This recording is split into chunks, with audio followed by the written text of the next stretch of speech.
apakah ini blending oplosan, kita tidak mau berargumentasi.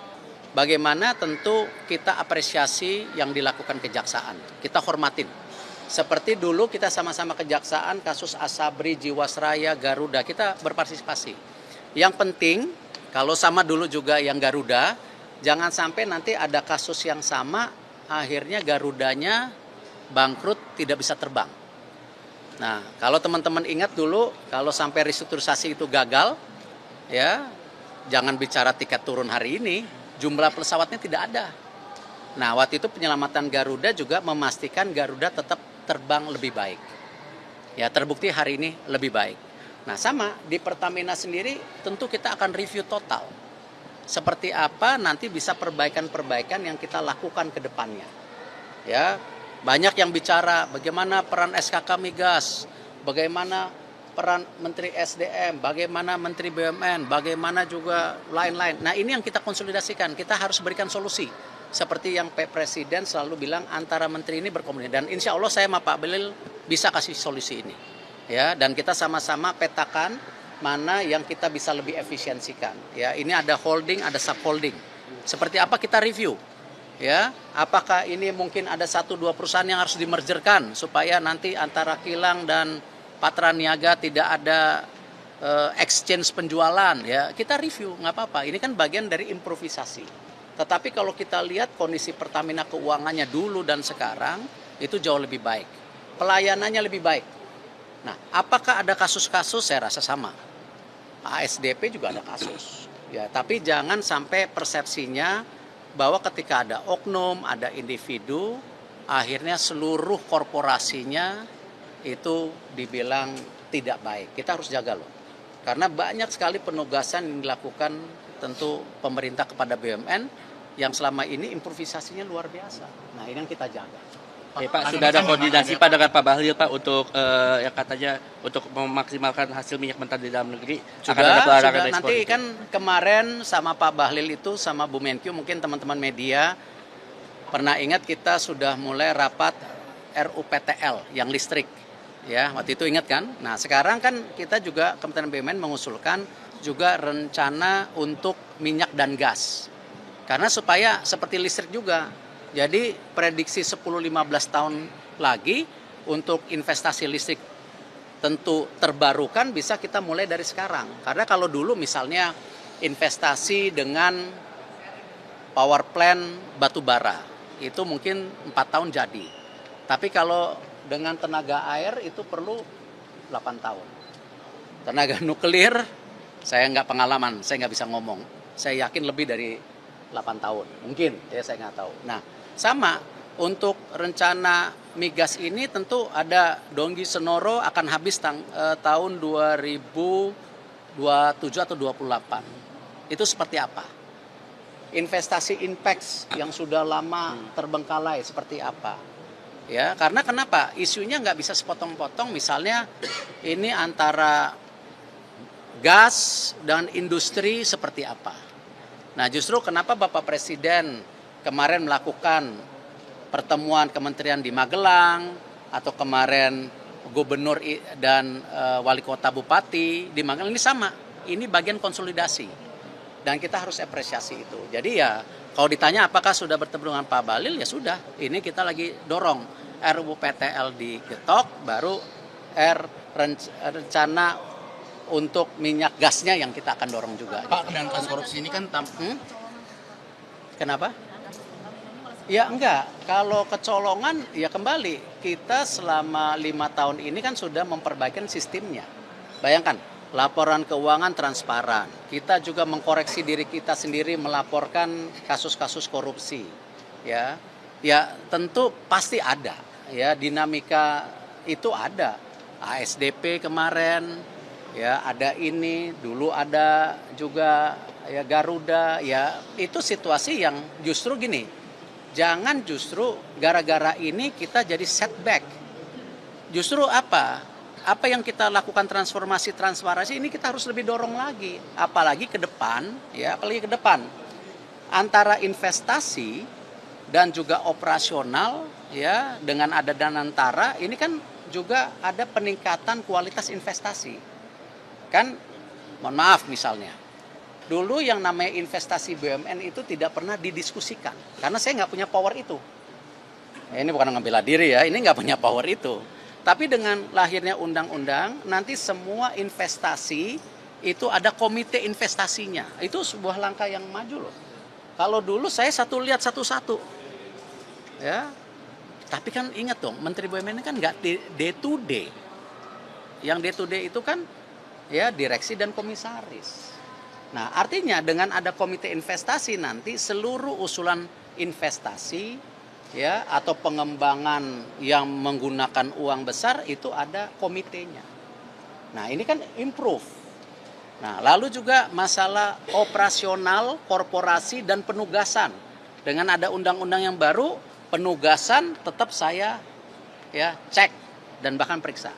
Tapi operasional kita bisa pantau sekarang. Jadi ini saya rasa solusi yang bagus gitu. Nah, ini improve yang harus kita lihat secara optimis, jangan justru ini jadi setback ya. Koreksi yang terjadi dengan penegakan hukum yang sekarang didorong oleh Pak Prabowo ya harus kita sangat support. Nah, efisiensi yang beliau lakukan harus sangat support. Nah, tinggal kita ya dari kementerian mesti mengadjust ya hal-hal yang memang perlu dilakukan seperti itu. Pak Erik izin Pak, dengan adanya kasus Pertamina dan Bapak mau rencana mereview total Pertamina Pak. Apakah dalam review total itu mencakup juga bagaimana memulihkan kepercayaan masyarakat terhadap produk Pertamina Pak? Ya gini, pasti. Tapi kan peran Menteri BUMN tidak bisa secara korporasi murni, ya kan? Ya, saya sudah lihat bagaimana kemarin saya dan Pak Jaksa Agung, ya silakan Pak Jaksa Agung ditanya, saya rapat jam 11 malam mengenai isu ya apakah ini blending oplosan, kita tidak mau berargumentasi. Betul nggak? Tetapi kalau itu ada oplosan di titik tertentu, ya kita tadi sudah dilakukan penindakan. Ini kan dari Bea Cukai kita dari Kejaksaan sedang menggali itu. Apakah blending? Nah, blending ini beda lagi karena ada ya yang namanya blending di industri perminyakan yang selama ini sudah terjadi. Nah, Ya, maraknya kasus korupsi di negeri ini tentu sangat membuat masyarakat resah dan sengsara. Nah, tentu kita melihat bagaimana uang-uang rakyat kita ya, atau uang negara kita itu dikorupsi di Indonesia ya. Banyak sekali kasus-kasus korupsi yang sering kita dengarkan ya, yang sering juga sudah terungkap, dan ada juga yang sudah lama bermain, namun 5 tahun baru terungkap ya. Luar biasa memang ya, saya sangat berterima kasih kepada pemerintahan Pak Prabowo ya, luar biasa. Ini kalau saya mendengarkan kata-kata korupsi nih, saya sangat jengkel banget teman-teman.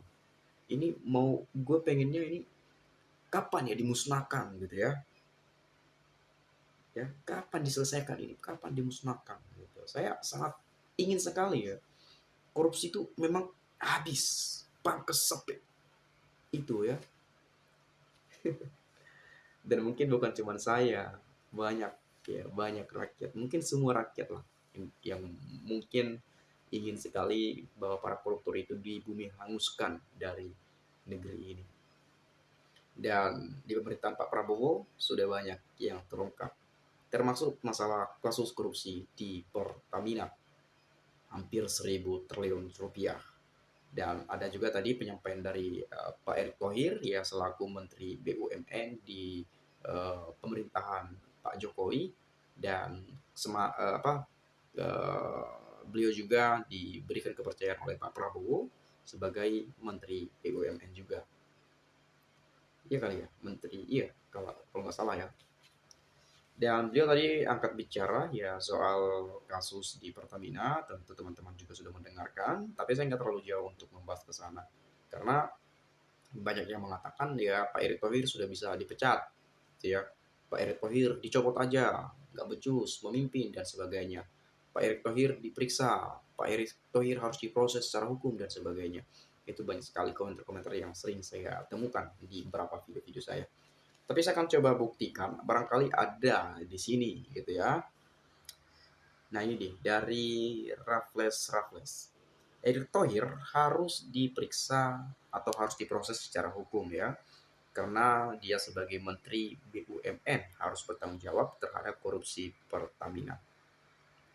Pak Erik adalah seorang Menteri BUMN dan Pertamina adalah salah satu BUMN yang berada di bawah pengawasan Bapak. Bila terjadi korupsi artinya ada kelalaian. Saya mohon Bapak jangan menganggap mega korupsi di Pertamina satu hal yang biasa dan lumrah terjadi. Itu namanya Bapak membenarkan kejahatan. Korup di Pertamina selama 5 tahun, masa Erick Thohir tidak tahu apa gunanya jadi menteri. Nah, ini dia nih masalahnya nih kan, banyak orang yang mengatakan ini Pak Erick Thohir masa sih nggak tahu udah ada selama 5 tahun kasus ini kok baru sekarang gitu ya, kok ya nggak tahu gitu ya. Kan itu kan banyak komentar-komentar saya temukan itu. Di mana Bapak ini selama ini gitu. Atau Bapak ini lalai dalam bekerja sebagai Menteri BUMN dalam mengawasi dan sebagainya dan seterusnya. Nah, itu kan banyak pertanyaan-pertanyaan seperti itu gitu ya. Dan tadi banyak komentar yang saya temukan bahwa ya Pak Erick Thohir harus bertanggung jawab dan bila perlu memang diproses secara hukum ya diproses dan sebagainya. Biar juga ini dapat membantu meskipun tak terlibat gitu ya, tapi setidaknya membantu mungkin Kejaksaan Agung dalam mengungkap ya kasus korupsi di Pertamina. Apapun dalihnya Menteri BUMN toh korupsi nggak bisa dicegah jika jajarannya saling berjabat tangan, saling menikmati untuk mereka saja tanpa memikirkan rakyatnya. Badan pengawas tukang auditnya juga menjadi bagian dari gembong mafia. Mereka jelas menyaksikan semua yang terjadi dan termaksud memberikan izin sah atau tidak sahnya suatu transaksi. Hampir setiap lembaga pemerintahan dikendalikan oleh mafia. Bahasa kecolongan adalah lambang kelemahan sistem pemerintahan dalam melindungi setiap asetnya, sehingga rakyat selalu menderita dan tertindas. Sebagai Menteri BUMN harus bertanggung jawab atas bawahnya. BUMN tambah gila di korupsi. Menterinya hanya mencari pembenaran. Jokowi dan Erick Thohir perlu diperiksa dong, jangan tebang pilih selama Erick jadi Menteri BUMN banyak rugi dan korupsi. Anggota DPR tidak berani mengesahkan undang-undang perampasan aset karena tidak ada instruksi dari asal partainya. BUMN banyak korupsi, seharusnya menterinya ngundurin dirilah, malu bos kalau masih bertahan. Kenapa Erick Thohir tidak diperiksa padahal dia itu yang paling bertanggung jawab BUMN dia mengendalikannya. Apa kejagung pilih-pilih dalam menegakkan hukum? Salam akal waras anak NKRI. Urus PSSI saja kalau gagal urus BUMN secara profesional. Bung Erick Thohir. Sudah terjawab di proses sebelum rapat RUPS. Biar prosesnya penggantian mudah dengan cara mulut para TSK atau tersangka dibungkam dikunci sampai mereka saja tidak melebar. Kemungkinan benar dugaan Ahok hanya mau ganti pemain saja. Ini Pak Ahok juga akan bicara ya soal ini, sangat keras sekali Pak Ahok menyampaikan ada beberapa hal yang disampaikan ya masalah yang ada di Pertamina. Karena beliau kan pernah menjabat sebagai komisaris utama gitu ya. Ya, tapi saya rasa sedikit banyaknya beliau tahulah ya tentang Pertamina ya. Apalagi masalah kejahatan-kejahatan yang terjadi. Tangkap, periksa, ternyata terlibat. Ajukan Erick Thohir hukum mati. Sita seluruh aset-asetnya untuk kepentingan rakyat miskin. Korupsi pasti Menteri BUMN ia tahu. Masa selama 5 tahun ia tidak tahu. Apalagi Jokorop. Dan ada keponakan Jokorop salah satu direktur. Ini dia yang perlu untuk ditindak Erick yang bertanggung jawab di Pertamina. Kalau kasus Pertamina ini tidak tahu, berarti dia perlu disingkirkan sebagai Menteri BUMN. Orang cerdas dan jujur mungkin tidak terpakai jadi pejabat. Rata-rata ingin jadi pejabat ada apanya, kalau ada apa adanya nggak terpakai karena memberi setoran ke atas. Ganti aja Erick Thohir pintar ngomong, kucing dalam karung terima juga uang hasil korupsi. Itulah wajah-wajah munafik yang tidak bertanggung jawab hancurnya negara karena ulahnya oknum pejabat yang tidak amanah Mereka hanya mementingkan kelompoknya, semuanya serba telat setelah ada kasus semua sok memperbaiki, padahal masyarakat sudah gak percaya kerjanya membohongi rakyat. Erick Thohir harus ditangkap, dia pasti tahu. Jangan pura-pura, jangan pura-pura kau Erick, Ahok akan bongkar semua. Ya, Pak Ahok katanya siap ya kalau dibutuhkan atau suatu waktu dipanggil Kejaksaan Agung untuk mungkin membantu dalam mengungkap kasus ini atau mungkin hal-hal atau bukti-bukti lain ya. Itu ada video-video di podcast itu saya lihat ramai banget penontonnya berjuta-juta ya. Oplosan dan blending itu sama. Oplosan itu bahasa Indonesia, kalau blending itu hasilnya dari bahasa Inggris, artinya dicampur. Begitu saja ribet. Siap-siap saja nanti merembet ke pucuk pimpinan, dalam hal ini Menteri BUMN Hera Mulyono. Dan ingat, jika benar-benar ingin bersih dari korupsi Indonesia, harus membersihkan dari akar pohon, dahan, kulit, ranting, daun, sampai ke pucuknya yang hijau-hijau, dari ulat-ulat yang meracuni Indonesia Raya. Di mana fungsi QC dalam hal ini? Apakah sampling produk tidak dilakukan atau QC ikut bermain di dalamnya? Nah, ini pertanyaannya nih. Jadi begitu banyak ya komentar-komentar teman-teman kita yang melihat situasi ini. Sangat mengerikan sekali sebetulnya kalau kita melihat jumlah hampir 1.000 triliun ya. Luar biasa. Tapi saya luar biasanya lagi kepada pemerintahan ini. Selama 5 tahun nggak terungkap, di pemerintahan Pak Prabowo bisa diungkap. Ini luar biasa ya. Bagaimana pendapat Anda? Boleh silakan sampaikan di komentar ini. Itu saja. Terima kasih sekali lagi saya ucapkan. Salam NKRI. Harga mati.